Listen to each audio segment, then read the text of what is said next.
bago magsimula ng gawain.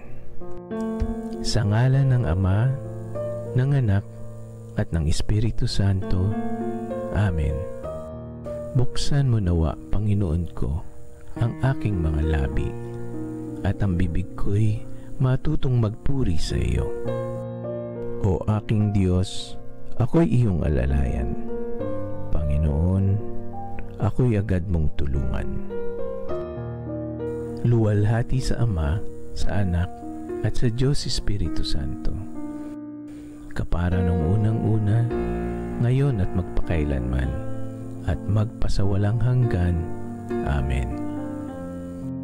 Purihin ang Panginoon, ipahayag ang kanyang pangalan, ipakilala sa mga bansa ang kanyang ginawa.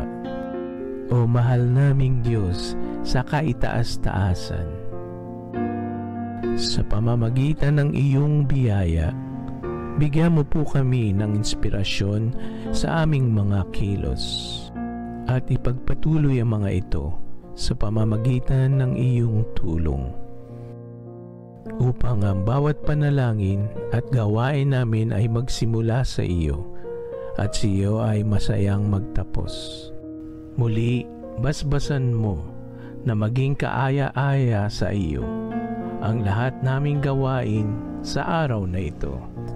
Sa ngalan ng iyong anak na si Jesus. Amen.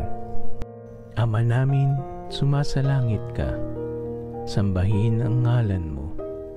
Mapasa amin ang kaharian mo. Sundin ang loob mo dito sa lupa para nang sa langit. Bigyan mo po kami ngayon ng aming kakanin sa araw-araw. At patawarin mo ang aming mga sala para ng pagpapatawad namin sa mga nagkakasala sa amin. At huwag mo kaming ipahintulot sa tukso at iadya mo kami sa lahat ng masama. Amen. Sa ngalan ng Ama, ng Anak, at ng Espiritu Santo. Amen.